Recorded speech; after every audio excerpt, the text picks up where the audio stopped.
everybody. It is Heather Cox, your roving reporter. I am here at Dolvin Elementary School. I am going to be talking with Megan Endicott. Megan, come on out. Now, we tried to do this once before. In fact, we've tried to do this twice now. We did it the first time and it didn't get recorded. We've done it earlier today and it somehow shut off. So we are doing it yet again. Yay. So we're going to go through it and hopefully you get the same piece that we did in the live version. Because it was awesome. I'm not gonna lie. I thought it was too, but you know what, we're going to do it again. So, like I said, I'm here with Megan Endicott. She is the music teacher for Dolvin, and Megan is a big-time celebrity here in Fulton County because she is an Atlanta Family's Awards for Excellence in Education winner, and she's got a giant check, both in amount and size, which is really cool. I mean, everybody wants themselves a giant check. That's pretty awesome. Now, the reason I came here to Dolvin today is because I think it's really important for people to understand how personalized learning looks in an elementary music classroom. Now, some of the things that Megan is doing can be used also in middle school and high school and band and orchestra, but it's not just important for music teachers. It's really important for people to see that personalized learning takes place in every setting in the school day, and it doesn't stop when your students go to specials. So Megan, quickly just tell us, how long have you been teaching, and how long have you been with Fulton County? Okay, so I started teaching in 2001 and taught for Forsyth County for like 2.5 years, and then I moved over to Fulton County. She wised up. That's right, 2004, so I've been here ever since. Perfect, that's when I started in Fulton County, so 2004, way to go. All right, so now Megan's going to share a little bit about how she personalizes learning, because I bet for many that's just an incredibly hard concept. Personalized learning by itself is hard for some to wrap their brains around. So tell us a little bit about personalized learning in the music classroom. Okay, so you know, traditionally music people, we all know, especially me with an instrumental background, that we sit in our chair, we have our instruments, and we have the director and he's conducting a piece of music. Okay? Even in elementary school, there's a lot of sitting and let's learn a song and get ready for performance. I mean, that's the only way I learned music in elementary school, sitting, doing everything whole group, you know, doing everything at the same time. And before I make anyone mad, that is very important. That has It has its place too. It does. I was like, that is key, that is crucial, that is part of music making. However, especially in our general music classrooms, all the way from the bottom to the top, I feel it's really important to find ways to break it down into smaller collaborative groups so that they can actually independently, each child, have an opportunity to learn their concept before you start throwing them into that big group. Absolutely, yeah. I mean, you could probably even find ways to do that in our, you know, we talk about in sectionals and things like that with your older students. So in my classroom, it's been really fun. It's been a total shift because it used to be, I'm going to lecture, you're going to listen, everybody's taking the same information, and then we're all going to do this particular project or perform this piece. My room is way noisy now. Yeah. In a fun way. In fact, my favorite thing to do is actually walk around with my iPad and record conversations because their conversations are so deep. Yes. It's way more meaningful than I had ever imagined. And I don't know if they didn't have the opportunity to pair and share, which we do a lot in here, that I would ever know. I would probably never know. Yeah. That and I would imagine classroom management is key with that kind of setup. Right, exactly. And so part of it is just setting the expectations in the beginning so that they know, okay, when we have this time to talk or work, we are talking, we are working. So you have your rubrics as part of your learning or your checklist as far as your observation piece for class, and they know that if they're off track, then it's going to be some problems there. Give us an example of a class period where you may have multiple levels. You know, that's the thing that we forget sometimes, is that when students come into a music classroom, they're not all at the same levels. You know, some are taking private lessons, they have background experiences that others don't have. So how do you handle that? So give us an example of how you might approach a situation like that. So the first thing that's really important is figuring out where everybody is. Okay, so yes, part of it is going to be assessing. And so the easiest way to assess is to integrate that technology, in my opinion. Because you've got 700 kids, and you don't necessarily want 700 pieces of paper. And exactly. And grading them takes time. So when you can get your hands on technology, I think it's huge. Maybe you can set it up as center rotations if you don't have a lot, where maybe, hey, you know, while we're working on this, I'm going to have these 5 people go over here and take this quick assessment. Whatever it is, get it done so that you can have that information and keep it recorded. I think 2 really important things that Megan just mentioned there. Number 1 is assessment. Assessment has a place in the music classroom as well, and using that data to then, you know, inform your instruction and make those decisions.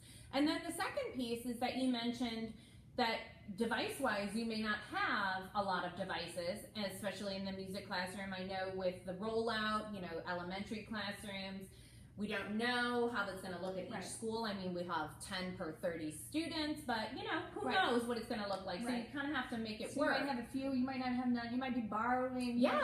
But flexibility, right? Yeah, exactly. And then using it, one of those varied strategies or principles of personalized learning, saying, hey, let's do a station rotation. Let's have some kids do that while other kids are doing something. So when they're doing that, maybe you have the different groups, the kids are doing their different projects. Tell me then, what are they doing? If you have 3 different levels, how would that look different from group to group? Okay. So probably one of my favorite lessons ever was, and I was so excited, I got to play with TouchCast, which is my new favorite. Megan is very good with TouchCast. Yeah, next to Quaver, we'll get into that later. Anyways, so TouchCast was great because what I did is I had 3 different levels. We were learning about solfege and reading notes on the staff, reading actual pitches on the staff. I had 3 different levels of students based on their previous assessment, and so I had kind of the group that needed a lot of help. So I sat with them, and they still had their TouchCast piece, so that they too were playing with the technology. They collaborated with their partners, with their group, so that they kind of could see that they're all in the same place. It's kind of like a team building activity almost too. Yeah. Their activity looked different than the middle and the top groups. So every group is a little different, but every group had a TouchCast with my face on it, giving them their instruction. Now what's awesome about TouchCast is you can embed live links. Okay. So for the groups that were more off to themselves and on their own, I actually had in places for possible remediation or extension. Wow. So within the TouchCast, I'll even say, hey, if you're feeling like you're lost and you need some help, click here and a little video pops up and watch the video to get some more help. Now, that sounds like it takes a lot of work.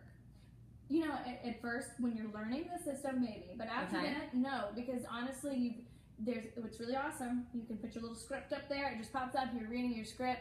You've already got your videos embedded. You just click a little button, it pops up. Yeah, one of the things that I know and feel about instructional tech sometimes, those tools we're using to personalize learning, is there may be some work on the front end, but the payoff that you get is so great. And then you also have those things to reuse and maybe make adjustments to in the future. So I really like that. And another thing, in case you missed it, because it's just a part of the natural activity, is Megan mentioned that she might have a group working with her and the tools, giving them that just-in-time direct instruction. Because like we said, that has a place, and some kids need that, while some other kids can do that flexible pacing and they can work on their own, at their own speed and things like that.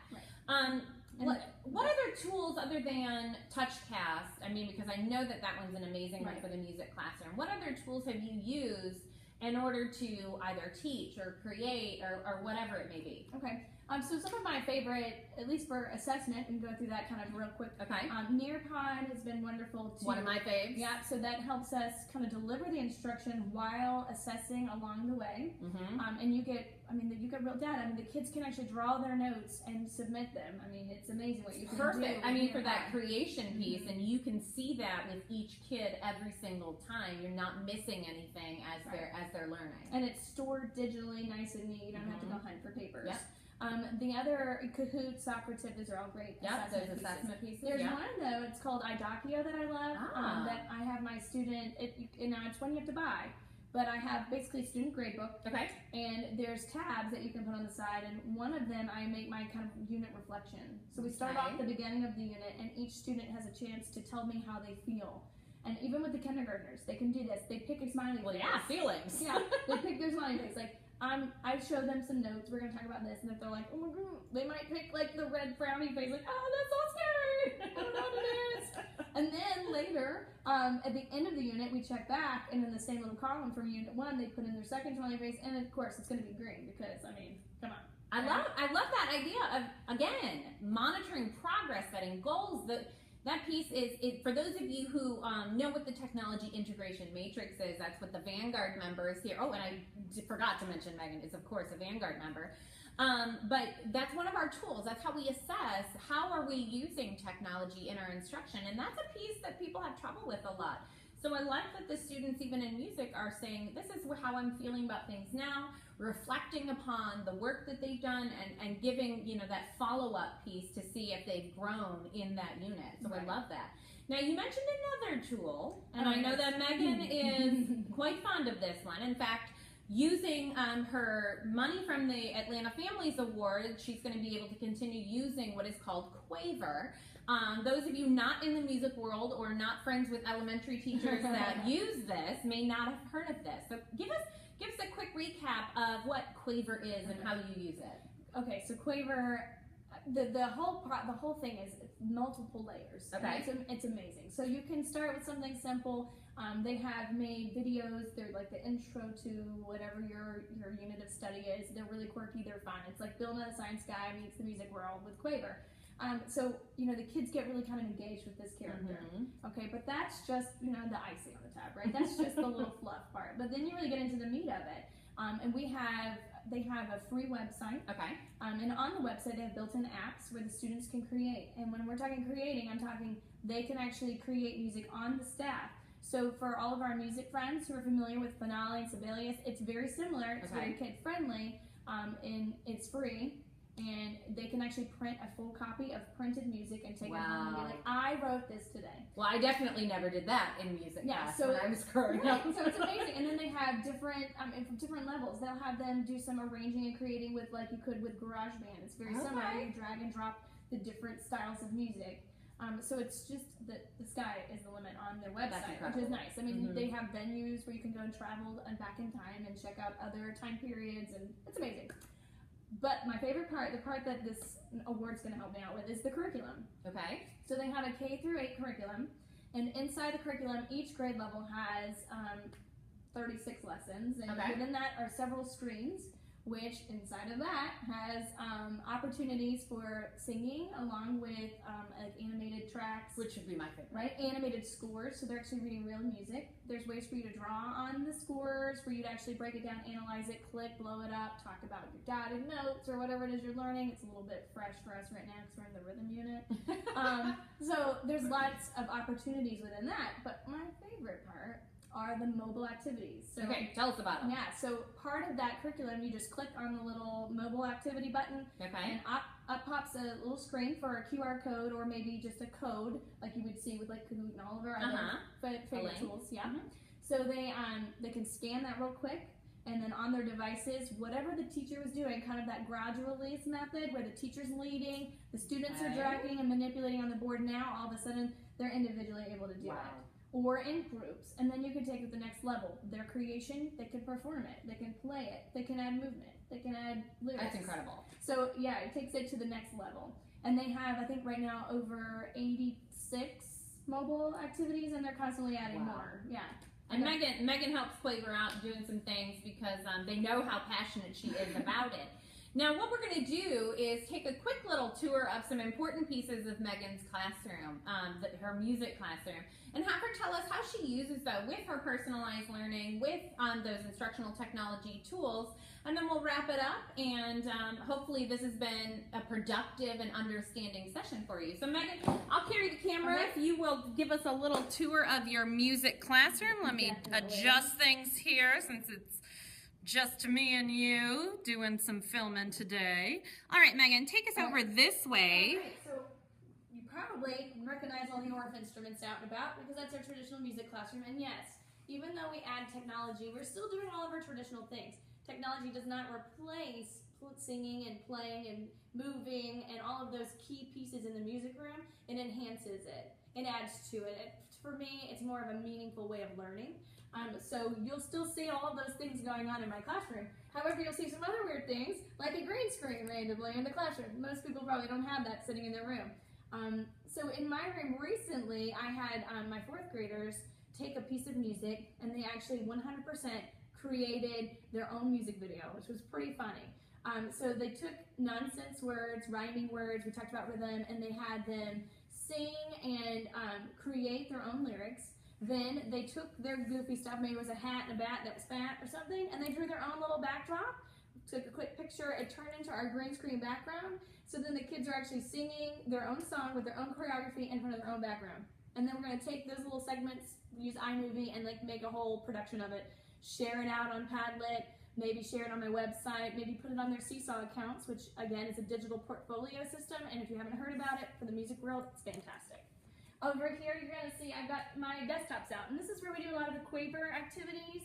But sometimes we use Padlet or whatever we want to use on these. But the good news is I have them pulled away from the walls so that the kids can kind of group around them. And we don't even need chairs because we're just going to be standing, collaborating, working together, having fun with it.